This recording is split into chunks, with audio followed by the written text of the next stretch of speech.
안녕하세요. 저는 이제 막 결혼을 한 30대 초반의 여자입니다.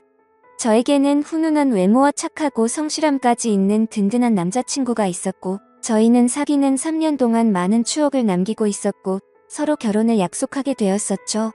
그래서 결혼 날짜를 잡고 3개월까지 준비를 하게 되었습니다. 한 가지 문제가 있다라고 한다면 저에게는 부모님이 계시지 않았어요. 어렸을 적에 부모님 두 분께서 사고로 인해 일찍 돌아가셔서 형제도 없었던 저는 결혼을 더욱 빨리 하고 싶었고 화목한 가정을 만들고 싶었습니다. 그래서 사회생활을 하면서 조금씩 모은 돈과 남자친구가 모은 돈을 합쳐서 저희는 20평대의 아파트를 사게 되었죠. 물론 대출이 대부분일 정도로 빚을 많이 졌어야 했고, 처음 가지게 된 집과 남편이 될 남자친구와 둘이 오순도순 살아갈 앞으로의 행복한 미래를 꿈꾸게 되었습니다. 어릴 때부터 부모님의 사랑을 못 받고 자라서 그런 건지 가족애가 뭔지 잘 몰랐던 저는 남자친구의 부모님께 친근하게 다가가거나 하는 방법을 잘 몰랐었습니다. 그래서 다른 평범한 여자들처럼 남자친구 부모님께 애교 있게 전화드리는 일도 당연히 없었던 거죠. 남자친구의 과거 여자친구들과 조금 달랐던 저이지만 남자친구는 제가 처했었던 환경을 잘 알고 있었던 사람이었습니다. 그래서 늘 자신의 부모님에 대해 좋으신 분들이라며 편하게 마음 가져도 된다며 제게 안심을 시켜주고는 하였습니다. 아무튼 그렇게 시간이 흐르고 약속된 상견례 날이 다가왔습니다.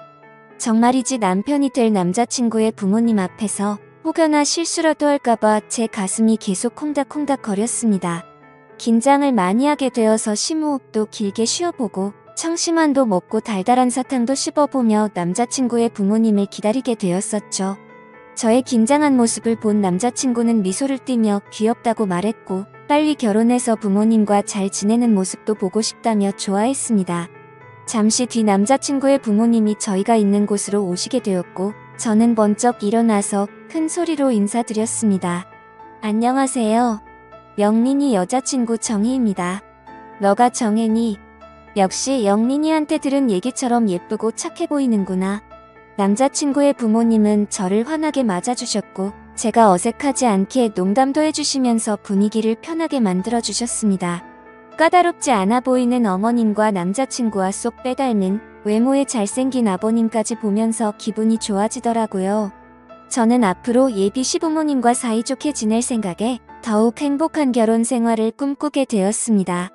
그렇게 결혼을 앞두고 설레임에 기쁜 나날을 보내고 있었을 때였습니다. 어느 날 제가 회사를 마치고 집에 돌아왔는데 남자친구가 시무룩한 목소리로 전화를 걸었습니다. 자기야, 무슨 일 있어? 목소리가 왜 그래? 그러자 남자친구는 나 할 말이 있는데 잠깐 들리게. 괜찮지? 라고 말하더라고요. 평소 활기찬 목소리였던 남자친구가 풀이 죽은 듯한 목소리라 걱정이 되었습니다. 그런 적은 처음이었고 그래서 좋은 일은 아닌 것만 같아 불안한 기분이 들었습니다. 곧이어 남자친구가 제가 혼자 살고 있는 집에 들어왔습니다.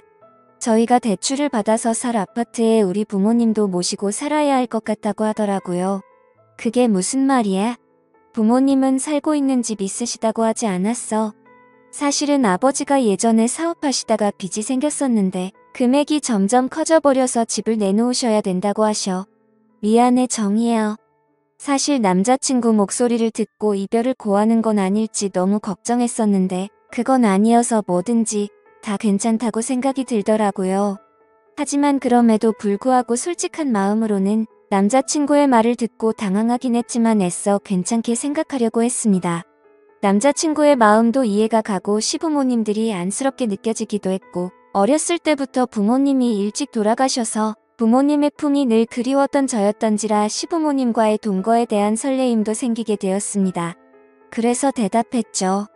응, 그래, 괜찮아. 시부모님들 좋으신 분들 같고 같이 살다 보면 편해지고 즐거운 날도 많겠지. 그러자 남자친구는 이해해줘서 정말 고맙다면서 최대한 빨리 독립을 할 수 있게 자신이 노력하겠다며 평생 행복하게 해준다고 말하더군요. 그렇게 이후 계절이 바뀌었고 저와 남자친구는 예정대로 결혼식을 올리게 되었습니다. 신혼여행을 다녀오고 시부모님과 함께 살 아파트도 들어가게 되었습니다. 제가 이사를 온 아파트는 방이 3개였지만 큰 평수가 아니라서 그런지 화장실은 하나인 집이었었죠. 그래서 조금 불편할 거라고 생각했지만 서로 순서를 지켜가며 보리를 보니 금세 적응이 되어 가더라고요. 저는 남편보다 2시간 정도 퇴근이 빨랐었고 제조업 공장에 다니시는 시어머니는 남편과 비슷하게 퇴근을 하시고는 했습니다. 그런데 사업을 하시던 아버님은 그때 당시 사업이 망해서 그랬던 건지 건강이 많이 안 좋아져서 집에만 계신 지 오래된 상태이셨고 어머님만 일을 하고 다니셨던 사실을 제가 알게 되었습니다. 그래서 제가 퇴근을 하고 집에 들어오면 아버님이 거의 집안에 계셨습니다. 그러던 중 하루는 제가 퇴근하고 집에 왔는데 화장실이 너무 급해서 집에 오자마자 화장실로 들어갔었죠. 시원하게 보리를 보고 밖에 나왔는데 그때 아버님이 방에서 거실로 나오시더라고요. 그래서 뒤늦게 인사를 드렸습니다. 잠시 후 저는 아버님께 저녁 식사를 준비해드리려고 나왔는데 아버님께서도 소파에 나와 계셨습니다. 남편과 시어머니는 밖에서 식사를 하고 오는 일이 잦아서 주로 저와 시아버님 단둘이서만 저녁을 먹는 일이 다반사였습니다. 저는 저녁 준비를 다 하고 머쓱하게 아버님 저녁 준비 다 됐어요 라고 말했고 아버님이 오냐 하고 식탁으로 성큼성큼 오셨습니다. 그런데 자세히 보니 아버님이 러닝 아래에 짧은 바지를 입고 오시더라고요. 저는 민망하고 당혹스러워서 눈을 어디다 둬야 할지 몰라 했습니다. 그런데 그 순간에도 저는 아버님의 상체를 보았는데 운동을 자주 하셔서 그런지 몸도 다부지고 좋으시더라고요. 어색한 기운이 돌기는 했지만 아버님과 저는 아무렇지 않게 식사를 마쳤고 저는 설거지를 하려고 그릇을 집어넣고 있었습니다. 그때 아버님이 정수기에 물을 뜨러 가시면서 제 뒤를 스쳐 지나가셨습니다. 남편과 닮아 얼굴도 잘생기셔서 그런 걸까요? 아버님과 가까워지는 게 저도 모르게 두근두근 거려서 기분이 묘하더라고요. 얼마 전 남편이 말하기를 아버님께서 사업도 하셨었지만 그 핑계로 어머님을 놔두고 여러 여자를 만나고 다니셨다는 말이 문득 생각났습니다. 얼굴뿐만 아니라 몸도 멋지신 아버님을 보니 그 여자분들이 아버님께 목을 메었다는 게 이해가 되었고 저도 모르게 아버님이 더욱 매혹적이게 느껴졌습니다. 하지만 일부러 그런 게 아니실 텐데 저만 쓸데없는 생각을 하는 것 같아 제 자신을 보며 순간 부끄러운 마음이 들더라고요. 아무튼 그래서 억지로 다른 생각을 하면서 설거지를 하고 있었는데 그때 저의 뒤로 아버님이 오셨습니다. 회사 다녀와서 힘들 텐데 매번 식사에 설거지까지 하느라 힘들겠구나. 오늘은 내가 도와줄게 하고 본인이 설거지를 하신다고 말하셨습니다.